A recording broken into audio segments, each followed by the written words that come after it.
Okay, greetings everyone. Welcome to Gerard Black in the Philippines with the truth.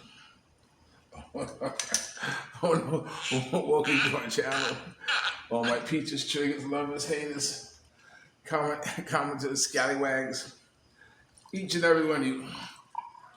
I want to welcome you to my channel. Well, this topic here is going to be a little more mature topic, and I want to do it right.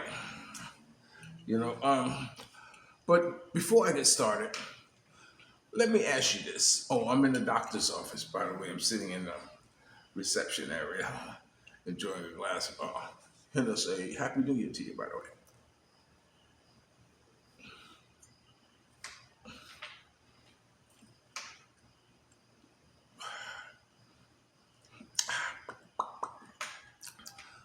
How many of you know what happiness is? I'll let you think about it for a moment. Do you know what happiness is? Well, let me tell you. Happiness is a fog in the morning. I feel when I get when you're warm, warm. Happiness is what we do, what we do. Happiness, mama, is being with you. Good Lord. Ow. I bet you don't know who that is. But anyway, let me kind of tell you about myself because it's about the truth. And maybe my story can influence or help or put someone on the right path, or feel better about themselves. I remember when I was young, you know, um, my father, we went to pool Tottenville. Some of you may have heard me tell this story. And went to Tottenville pool in Staten Island. And I was in the dressing room with my father, changing off my bathing suit and what have you. And I happened to look across the way, and I saw this. Now remember, my father was white, was white skin like this. And I looked across the way and saw this big white guy. His stomach was out to here, and he couldn't see his kadunk. And so, right then and there, I made a promise to myself that I will always be able to see my kadunk. You know what I'm saying? I knew I wasn't of the typical black. Even here in the Philippines, when I started meeting, I said, yo, can I go with you? No, you're too big. You're too big. I said, no, that's the other black guy. I fit just right. One of those type of things. So anyway, that's how I always kind of maintain my weight. Always being able. I've never been able not to see it. And at that point in my life, I started moving around the world looking at men's crotches. And I was looking at men's crotches not because to see the size of them, but to see if there was any of them, who I'm bigger than. So it was one of those things. And that's why, shows like Soul Train and whatever, where you had these black groups back in the 70s and 80s, where they had their big packages and all that stuff like this. And I was like, well, where's my package? How come I didn't get a package? Was I on the wrong line? But yet and still, that did not stop me from having some of the most beautiful women in the world, from all walks of life. I made it up in my mind that if I can't have one girl 20 times, I'm gonna at least have them all once, and that's how I pattern my life at. I never had a woman who was like, "Oh, Joanna, I love you so much. Oh, I love you, I love you, love you, love you. I worship you." No, no, no, no. I've been married several times. Each time, neither one of them for love. Always for some other monetary reason. But be that as it may, let me ask you a question. Men, we all masturbate at some point in time.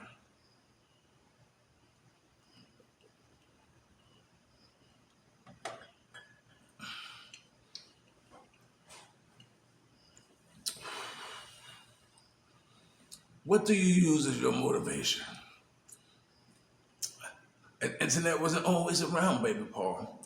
Sometimes we use magazines, Playboy, Hustler, you know, um, um, true detective stories. That's some of the most craziest pictures in there, and so uh, sometimes it was, thinking of someone, fantasizing about someone. Well, here we are where we are now, and I'm going to ask you a question. Would that be cheating on someone who you're with? You know, if you uh, on the internet and you pull up one of those old files you have with all the porn on it.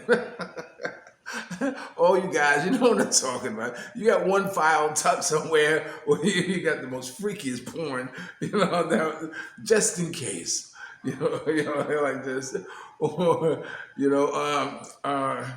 or you might have someone on speed dial who you can dial her up and say, okay, baby, give it to me, and she goes through whatever means you directing her to go through, and for you to reach your objective.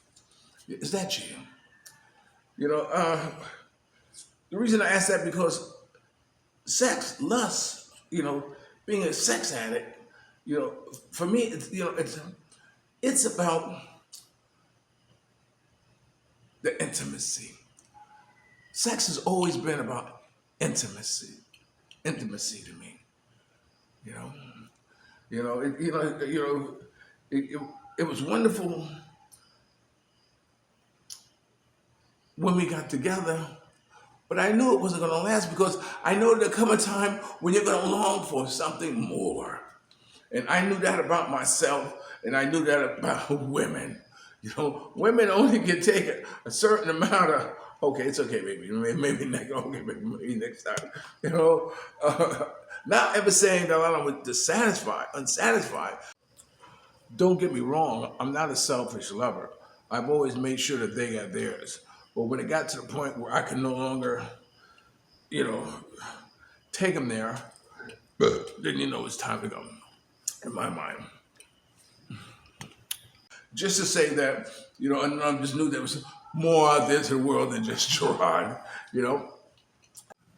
Don't get me wrong, I missed out the opportunity to hang out with Shaka Khan, Sylvester, Billy Preston, who was Kenny Moore, Tina Turner's keyboard player, all of which, who wanted to have some type of sexual liaison with me, but no. One of those things. I've had a lot.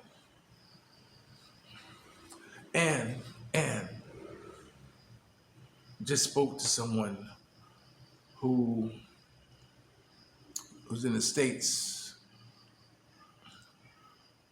will never ever let go. No. Fuck that. So I knew that. So that's why I made sure I took full advantage of having someone when I had someone. You know what I'm saying? And as much as I love doing certain things, when I'm intimate, fellatio, and all headshots and all that stuff like this, I really enjoy it. Being an addict, a sex addict, I don't see it.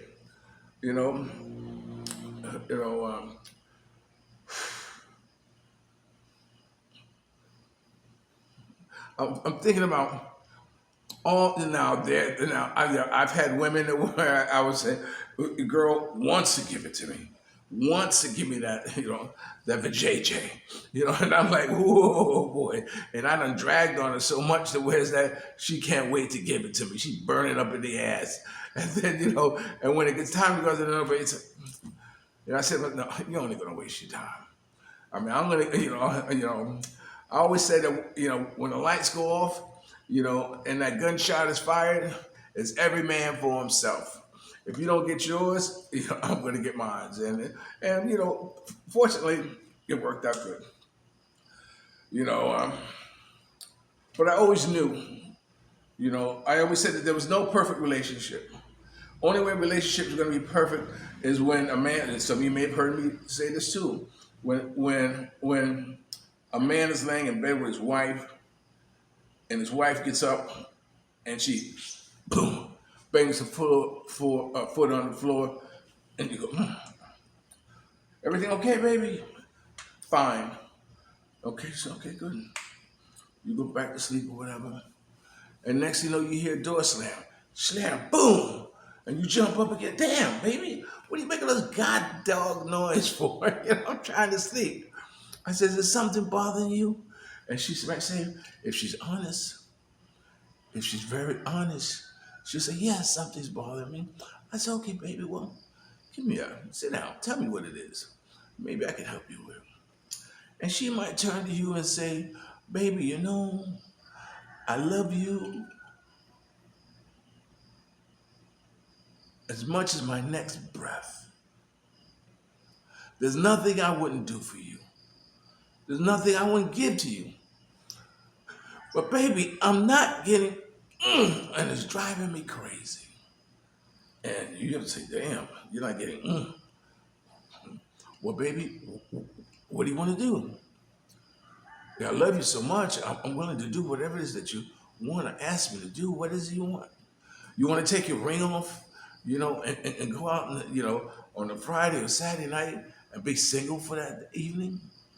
And maybe get what it is you're missing? Can I join you?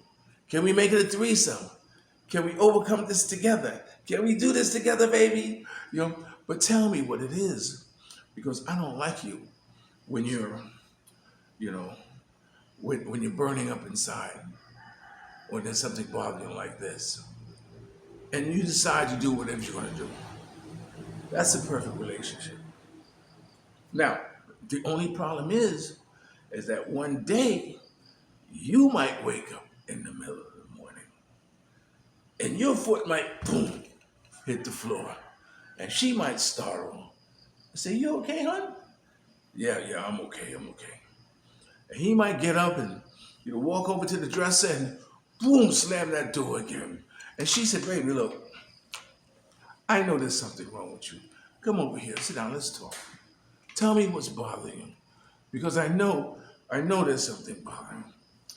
So he might say, okay, baby, I love you like my breath within a breath. There's nothing I won't do for you. There's nothing I won't give you. There's nothing that I would take away from you. What's bothering you? And you might say, baby, I'm not getting. And she might say, okay.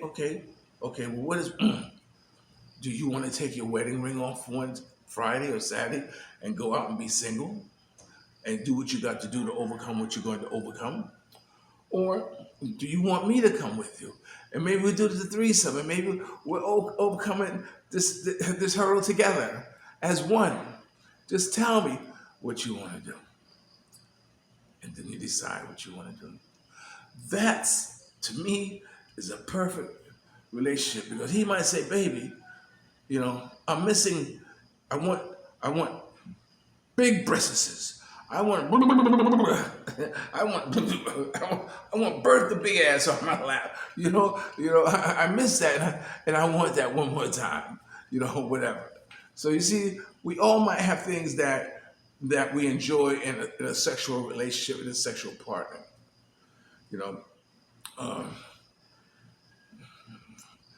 That's just from that partner. So you try to resolve whatever problems you have going on between you.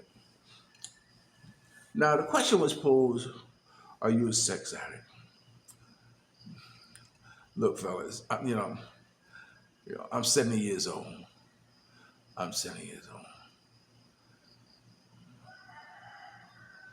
How did Jay-Z sing?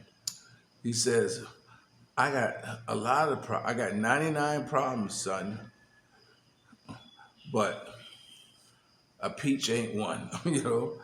I've always been able to get the girl I want. Always. always.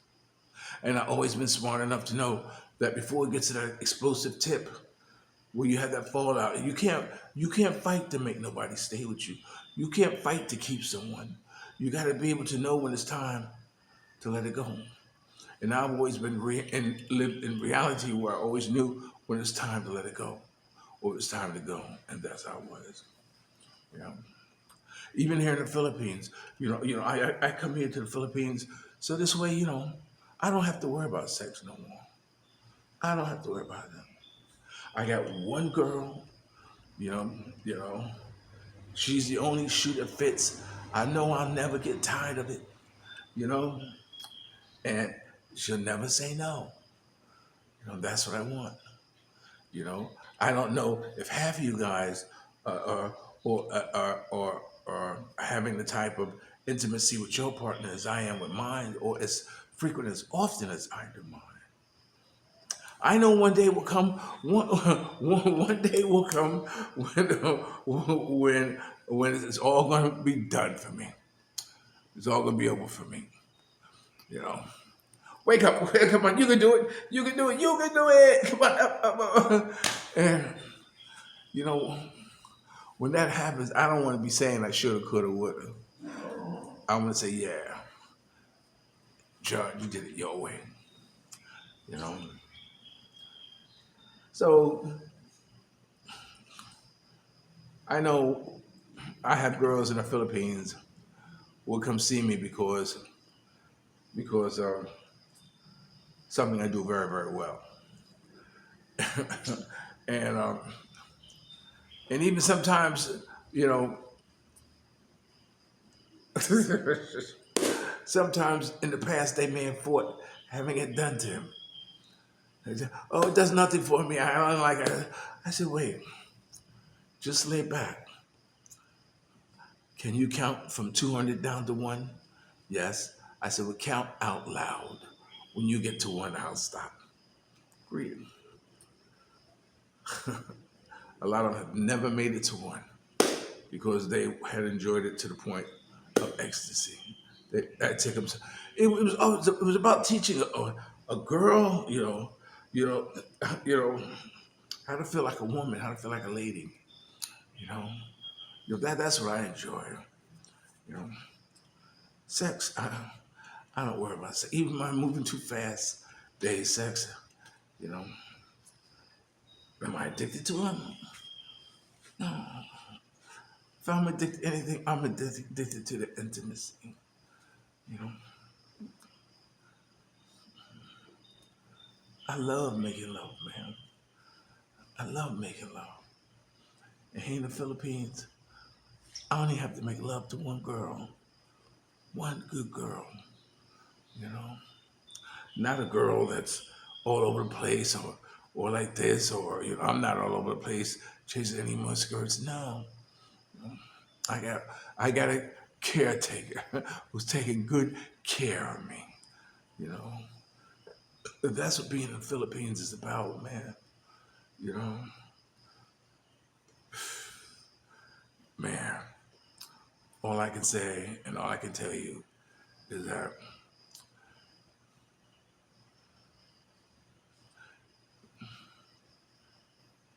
I don't know. You know, I don't know how you become a sex addict. You know, to me that's stupid. Either you enjoy something or you don't. Whatever it is you enjoy in life, you're gonna do it more than once. That's just like people saying they have a gambling addiction. You have a gambling addiction, just stand the flock up. Walk away from the table. What's so hard about that? You know? I can understand being addicted to smoking cigarettes. But finally I stood up and said, that's it. It took a while, but that's it. But did I enjoy it? Yes. You know? But I don't know, man. I've had a good life, man. You know? And I always like living by this rule that you show me the most finest, finest girl in the world. A 10 plus 10 plus 10. And you know what I'll do? I'll find you a guy who's tired of locking up. This is Gerard, black in the Philippines with the truth. Remember, dreams and nothing more than plans awaiting action. Never disrespect the elderly and always pull someone up. And sometimes you're the only one to see your vision. And the best revenge in life is to live good. I'm living good today. I hope you are too. Oh, I went and had a blood test. I was 180. Now I'm 120. So I was 180 over what 20 or whatever it was, and now I am 120 or whatever. So yeah, I must be doing something right. So uh, I'm living good today. Hope you are too. And if you're lucky enough to have a woman like Ollie Woodson, formerly singing the Temptation One song, treat her like a lady.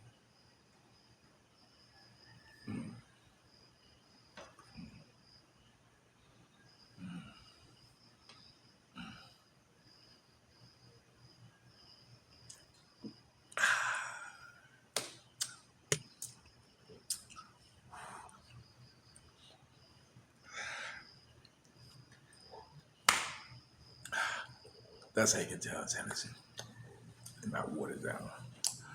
If you're lucky to have a good man like me, make him feel like a king and never say no. Oh, and happiness is a flock in the morning, a feeling that I get when you're warm, warm. Happiness is what we do, what we do. Happiness, mama, is being with you. Good Lord. That's from Prince and from the song Kiss. You Google it, you won't find that part of it because they cut it out. Such for JJ's. I'll talk to you later. Peace.